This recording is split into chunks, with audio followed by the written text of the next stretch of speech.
This silver isn't even polished right. Are you even trying? I'm sorry, I'll fix it right now. Maybe this'll wake you up. Renata, what's going on in here? It's nothing, Nathan. Just a small accident. That didn't look like an accident to me. She was on her knees, soaking wet, humiliated in front of her own crying child, and the man, about to marry her tormentor, almost walked past without noticing. It's the moment this story turns on, and if it doesn't make your blood boil, nothing will. Welcome back to the channel. If you're new here, we tell real-to-life stories about justice, dignity, and the moments when the truth refuses to stay hidden.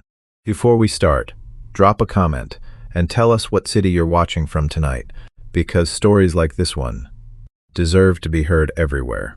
In a comfortable, tree-lined suburb outside Chicago, in a house with too many rooms and not enough warmth, lived a man named Nathan Cole. He was 35, an entrepreneur who had built a mid-sized logistics company from a rented garage into a name that mattered in his industry. He wasn't a billionaire, but he was wealthy enough that people treated him differently the moment they learned his last name, and generous enough that he never quite noticed how differently he was treated. His fiancée, Renata Voss, was 28, polished, photogenic, and adored at every dinner party she attended. In public, she was warmth itself. Behind the front door, she was someone else entirely. Working in that house 5 days a week was Elena Ruiz, 27, a housekeeper and single mother raising her daughter, little Lucy, who had just turned 3. Elena kept her head down. She believed that if she worked hard and stayed quiet, life would eventually reward her patience. He had no idea that patience was about to run out of road, and that the person who would finally break the silence wasn't going to be an adult at all. It would be a toddler who didn't yet know how to lie. It began, as these things often do, with something small, a spilled glass of water, and it would end with a confession nobody in that house expected to hear. Elena arrived at the Cole residence every weekday morning before 7, well before the sun had cleared the rooftops.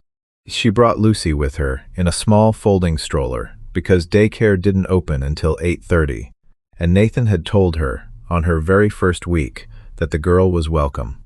A kid shouldn't be sitting alone in a parking lot at dawn, he'd said. It was a small kindness, but it mattered to Elena more than he ever realized. Nathan remembered what it was like to have nothing, and that memory made him quietly generous in ways his fiancée never noticed and never approved of. Renata, on the other hand, had grown up with a credit card in one hand and a plan in the other. Private school, a trust fund she'd never had to touch, and an instinct for reading a room full of powerful people. When she met Nathan at a charity dinner 2 years earlier, she didn't just see a good-looking, successful man. She saw a life she intended to take over completely. To Nathan's friends, to the cameras at every fundraiser, Renata was gracious and warm. She posed for photos at children's hospitals. She smiled for every camera pointed her way.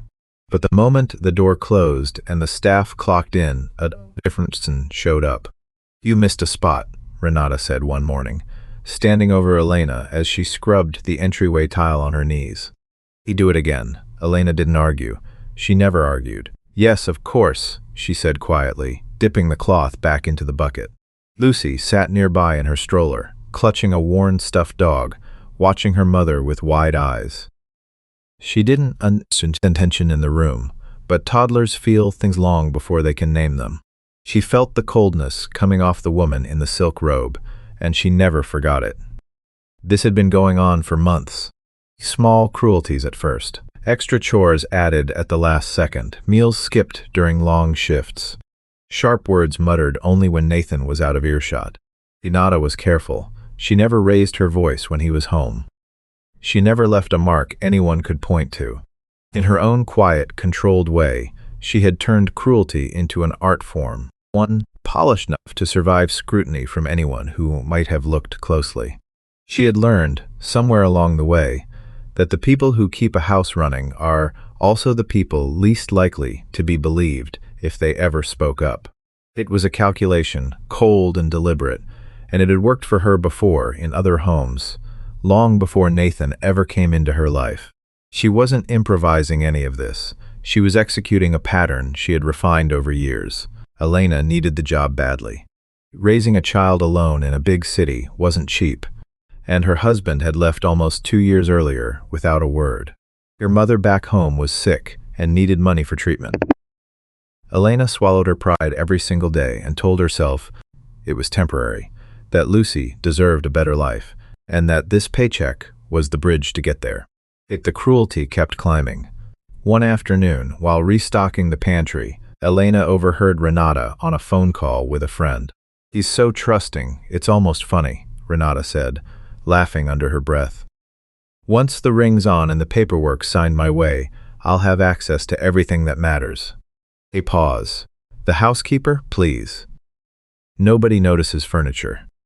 Elena's hands went still over the shelf. She'd heard careless comments like this from other employers before, the kind of people who forget that the person cleaning their floors has a heartbeat too. It's something about the casualness of being called furniture lodged itself in her chest and stayed there. She thought about quitting almost every night as she tucked Lucy into bed in their small apartment across town. Quitting meant no paycheck, no insurance for Lucy's asthma inhalers, and no way to make rent in 30 days. She ran the numbers in her head more times than she could count, and every single time, the math came out the same way. He had no cushion, no backup plan, and no one who could step in if she lost this job over a woman's bad mood. So she stayed, she endured. The wedding was 2 months out, and she told herself that once it was over, things might finally settle down. He had no idea it was about to get much worse. That evening, as Elena packed up to leave, Nathan walked into the kitchen, loosening his tie. Lucy reached her arms up toward him immediately. Over the past year, he had grown genuinely fond of the little girl, sneaking her small toys, calling her his tiny boss, letting her spin around in his office chair while he took calls. "Hey there, boss," he said, lifting her up. "How was your day?" Lucy giggled and pointed at a faint bruise on her mother's wrist that Elena had tried to hide under her sleeve. "He's mommy. Ouch," she said simply, the way toddlers say things without understanding what they mean. Nathan's smile faded a little. "Everything okay?" he asked. Elena forced a smile and pulled her sleeve down. "Just bumped the cart, Mr. Cole." "It's nothing." He studied her a moment longer than he needed to. Something in his gut told him not to fully believe it. But he had a call in 20 minutes and a fiancée waiting upstairs, so he let it go. He didn't know it yet, but Lucy's small, honest words had just planted a seed. And seeds have a way of growing roots nobody can predict. What would you have done in Nathan's place, sensing something wrong, but with nothing solid to hold on to? Weeks passed, and the cruelty inside that house grew bolder. Renata had started testing limits, convinced that Nathan was too busy, too trusting, too in love to ever look closely. He would knock over a vase just to watch Elena clean it up on her knees. She would make Elena redo a task that was already flawless, just to watch her get tired. She mocked the way Elena spoke to Lucy in Spanish. "This is America. Speak English in my house," Renata snapped one afternoon after hearing Elena hum a lullaby to her daughter. Elena's jaw tightened, but she nodded. "Of course." The rest of the household staff, a cook named Marcus, a groundskeeper, and an older housekeeper named Ruth, who had worked for Nathan's late mother, had all noticed the shift in Renata's behavior. They whispered to each other, but nobody said a word to Nathan. Renata had made it very clear, without ever saying it outright, that anyone who caused her trouble would be unemployed by Friday. Ruth pulled Elena aside one day in the laundry room. "Honey, you need to be careful," she said, folding towels with practiced hands. "They've worked in houses like this for 30 years. Women like her smile for the boss and turn into something else the second he's out of the room." "He know," Elena whispered. "But I need this job. I don't have anywhere else to go." Ruth squeezed her hand. "Just write things down. Dates, what happened. You never know when you'll need proof." Elena took the advice to heart, though she had no idea as how soon she'd need it. Meanwhile, Nathan had started noticing small things that didn't sit right. Elena seemed more withdrawn. She flinched slightly whenever Renata entered a room. Lucy, usually chatty and bright, had grown quiet around Renata, clutching her mother's leg whenever the designer heels came near. Nathan mentioned it once to his business partner, Julian, over lunch. "Something feels off at home," he admitted. "Renata's distant with the staff." Elena seemed scared of her. Julian raised an eyebrow. "Have you asked Renata about it?" "I tried. She says I'm imagining things." Elena's just sensitive. Julian studied his friend. "You're one of the sharpest people I know in business, but love makes people slow to see what's right in front of them. Trust your gut, man." Nathan didn't answer, but the conversation stuck with him. He found himself replaying it in odd moments, in the car, in the shower, at the edge of sleep. Unable to shake the small, persistent feeling that something in his own house had quietly gone wrong without his permission. The following week, things reached a breaking point. Elena accidentally chipped an expensive vase while dusting an antique Renata had bought on a trip abroad, worth close to $4,000. It was an honest accident after years of careful, spotless work. Renata's reaction was immediate and frightening. She grabbed Elena's arm hard enough to leave a mark. "Do you have any idea what that cost? Do you know what you're worth compared to that vase?" "Nothing. You're replaceable." That vase wasn't. Elena, trembling, tried to apologize, tried to explain it was an accident, but Renata wasn't listening. She shoved her toward the kitchen. "Clean up and stay out of my sight for the rest of the day. And don't even think about asking for this week's pay." Lucy, who had been playing quietly in the corner with her stuffed dog, watched the whole thing happen. Her small face crumpled, and she started to cry, reaching for her mother. "Control your kid. This isn't a daycare," Renata snapped at the toddler. At night, after Lucy finally fell asleep, Elena cried herself out. She felt trapped, humiliated, powerless. She thought about calling her sister out of state, about starting over somewhere Renata's shadow couldn't reach. But leaving meant losing the only stable income she had, and uprooting her daughter's entire world. She decided to hold on a little longer. The wedding was only weeks away. Surely, she told herself, things would calm down after that. She had no idea the worst incident was still ahead of her, an incident that would happen right in front of Nathan, witnessed by the one person whose word even Renata couldn't twist. A 3-year-old who knew nothing about status, consequences, or fear, and who had never once been taught that some truths are supposed to stay buried for the sake of keeping the peace. What would you have done in Elena's place, trapped between survival and silence? The truth doesn't always come from adults. Sometimes it comes from the smallest voice in the room. It was a Saturday, 2 weeks before the wedding. Nathan had taken the rare day off to go over final wedding details with Renata. The house was unusually quiet, most of the staff given the weekend off, except for Elena, who had been asked to deep clean the formal dining room ahead of the wedding planner's final walkthrough. Lucy sat nearby with a coloring book while her mother worked. Renata, irritated after a phone call from her own mother had interrupted her planning, stormed into the dining room, looking for somewhere to put her frustration. She found it immediately. "This silver isn't even polished right," she snapped, holding a fork up to the light. "Are you even trying, or do you just not care?" "I'm sorry, I'll fix it right now," Elena said quickly, reaching for the polish. But Renata wasn't finished. Months of unchecked entitlement collided with wedding stress and boiled over into something uglier than anything before.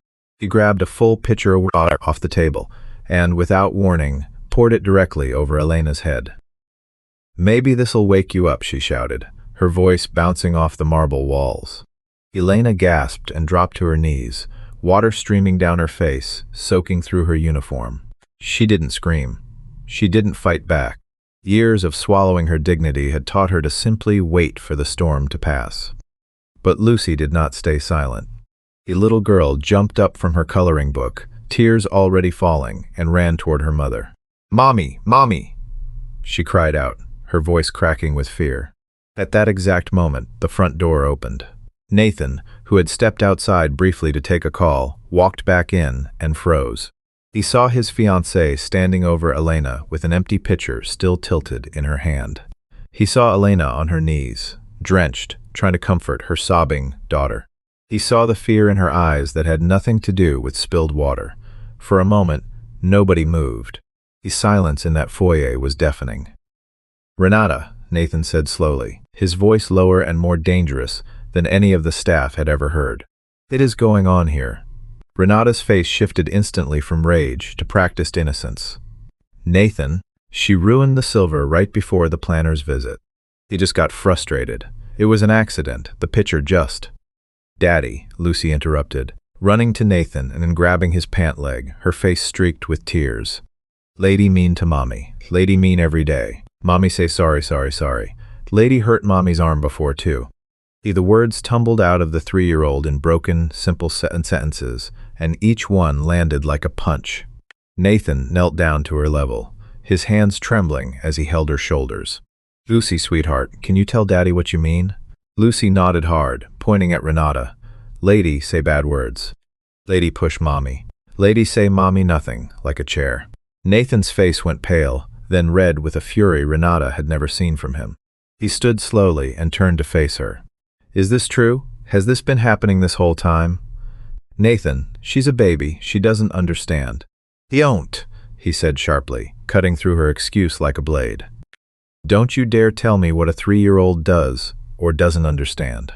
Kids don't invent details like hurt mommy's arm, and ladies say bad words unless they saw it with their own eyes." He turned to Elena, still kneeling, soaked, trying to hold herself together for her daughter's sake.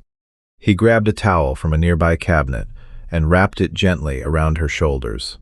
"Elena, I am so sorry, I had no idea.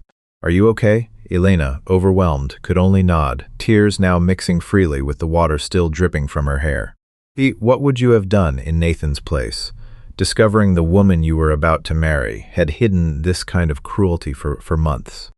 Renata's eyes darted between Nathan and Elena, panic finally breaking through her composure.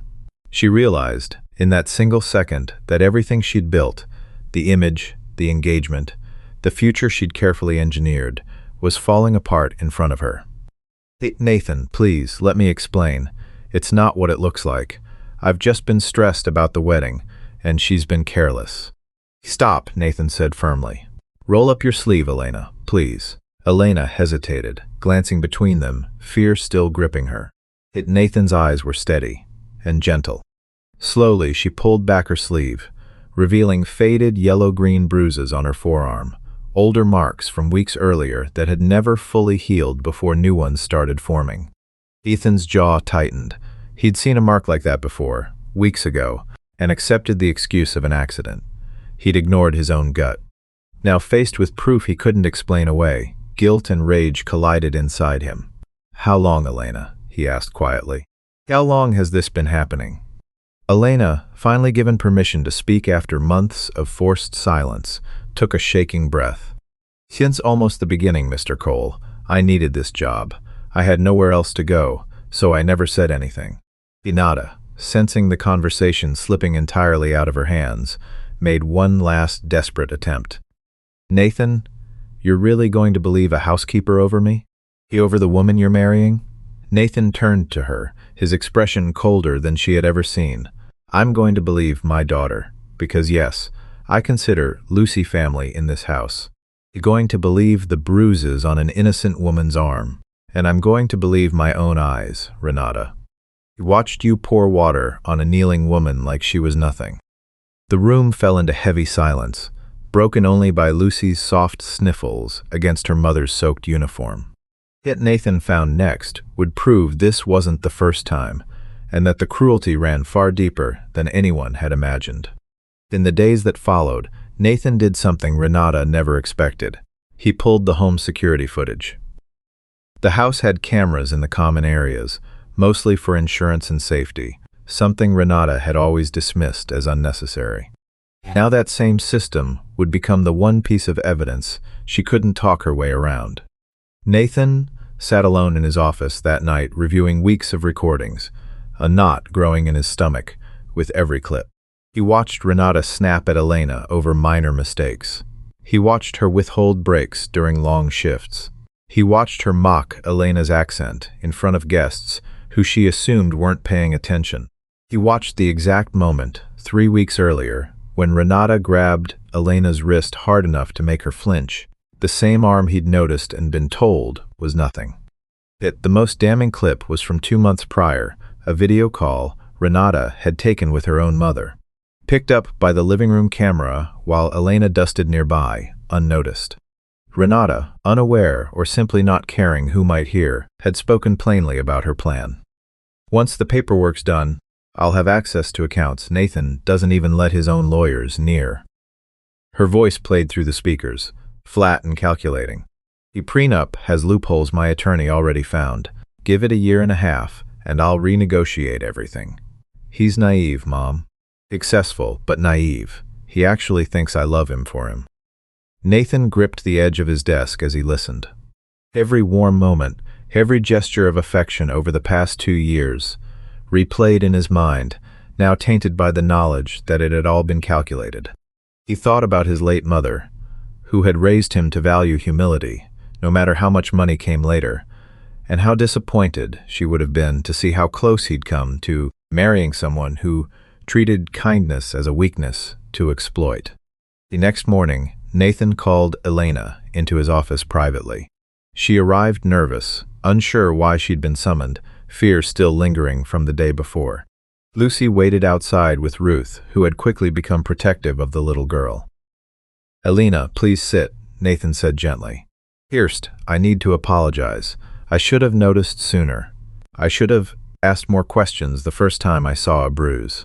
You let my own trust in someone I thought I loved blind me to what was happening under my own roof. I'm deeply sorry." Elena, unused to this kind of vulnerability from someone in his position, felt tears welling up again.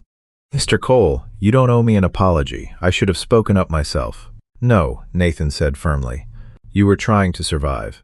You were protecting your daughter's future and her stability. That's not weakness, Elena. That's the strongest kind of love there is. The fault here belongs to Renata and to me for not paying closer attention to the people who actually keep this house running." He then explained what he intended to do. Not just end the engagement, which was already certain, but make sure Elena and Lucy were taken care of going forward. He offered to cover Lucy's asthma medication, raise Elena's pay significantly, and, most surprising of all, offered to fund her return to school, something she had given up years earlier when she became pregnant. "You don't have to do all this," Elena said, overwhelmed. "I want to," Nathan replied.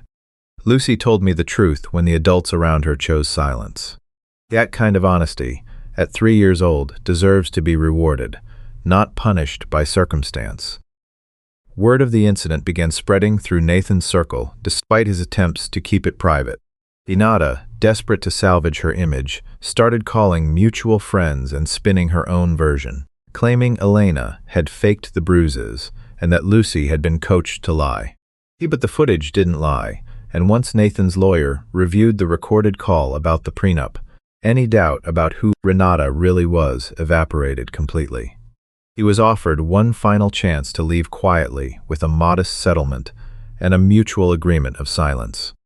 She refused, threatening instead to go to the press with her own version first, hoping to damage Nathan's name before he could damage hers. It was a fatal miscalculation. Through his legal team, Nathan released the security footage to a handful of trusted local reporters. Not out of revenge, he insisted, but out of responsibility.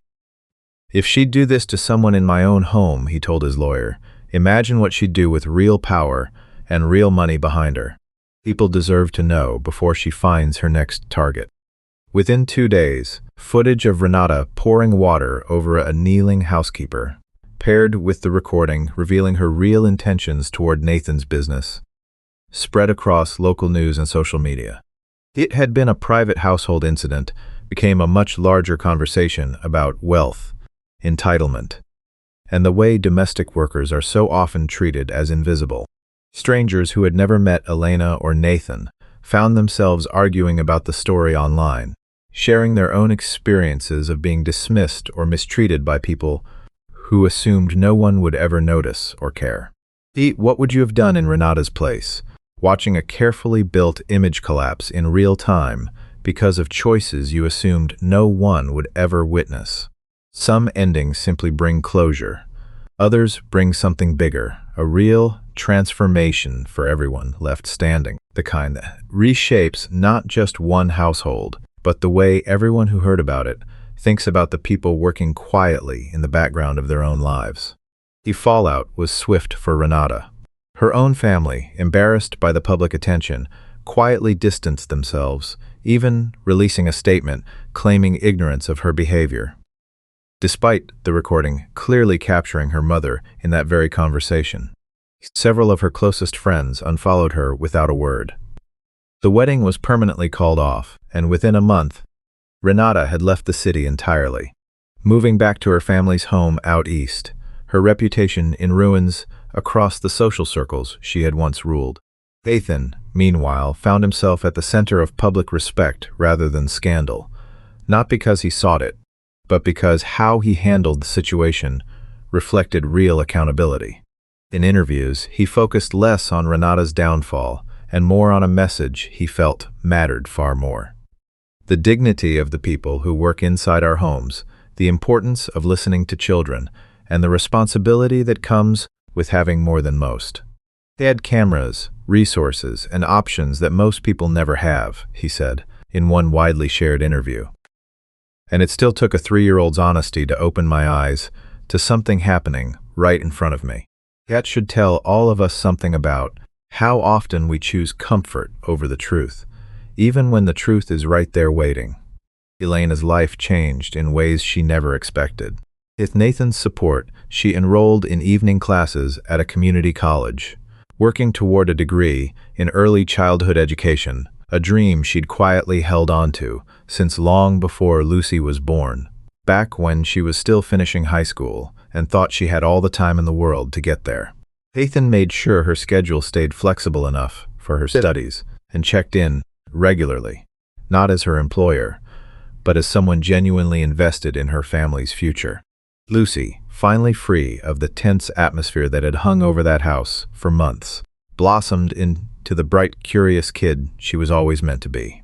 She kept visiting with her mother, and Nathan made a point of setting aside time every week to read with her and listen to her stories, honoring the courage she'd shown when the adults around her had stayed quiet. "You're a very brave girl, you know that?" Nathan told her one afternoon as she colored beside him on the office floor. Lucy looked up, a little confused by the praise, but pleased anyway. "Brave like superhero?" "Exactly like a superhero," he said, ruffling her hair. "You told the truth when it was hard. That's the bravest thing anyone can do." A year later, Elena finished her associate's degree and with a strong recommendation from Nathan, landed a job as a teaching assistant at a preschool close to her apartment, a role with real stability and a future she could finally build without fear. She still visits the Cole house now and then, not as staff, but as a friend Nathan has come to genuinely respect. Nathan took his time before pursuing anything new, focused instead on rebuilding trust in his own judgment. And he eventually met someone new, a pediatric nurse introduced to him through a children's charity he now supports regularly. He made sure to notice not just how she treated him, but how she treated everyone around her, especially the people with the least power to push back. As for Renata, reports surfaced months later that she'd moved overseas, trying to start over somewhere the scandal hadn't followed her yet. Whether she ever truly reflected on what she'd done, nobody really knows. But the consequences of her choices were permanent, and the version of her life she had so carefully engineered was gone for good, replaced by exactly the kind of quiet, ordinary existence she had spent years trying to escape. The story of Nathan, Elena, and Lucy became, in its own quiet way, something people kept passing along, a reminder that real character shows up not in how someone treats the people above them, but in how they treat the people who can't push back. It's a reminder that children, even the smallest of them, often notice far more than we give them credit for, and that their honesty can sometimes do what grown-up silence never could. Elena still thinks back to that afternoon in the dining room, the cold water, the humiliation, the fear that had shaped so much of her time in that house. Yet she also remembers what came after, her daughter's small voice cutting through months of suffering, and the unexpected decency of a man who chose accountability over comfort. Sometimes, Elena told Lucy, years later, once her daughter was old enough to understand the whole story, the people with the least power have the most important things to say. Don't ever be afraid to speak the truth, even when your voice shakes. The lesson here is a simple one. Kindness and cruelty don't stay hidden forever, no matter how much money or status tries to shield them. The truth, especially when it comes through the eyes of a child, has a way of breaking through even the strongest walls of denial. And sometimes the bravest voice in the room belongs to the smallest person standing in it. If this story hit you the way it hit us, do us a favor and hit that like button, subscribe to the channel so you don't miss the next one, and share this with someone who needs to hear it today. Tell us in the comments what got to you most. Lucy's courage, Elena's strength, or Nathan's turnaround. And don't forget to let us know what city you're watching from. We'll see you in the next story.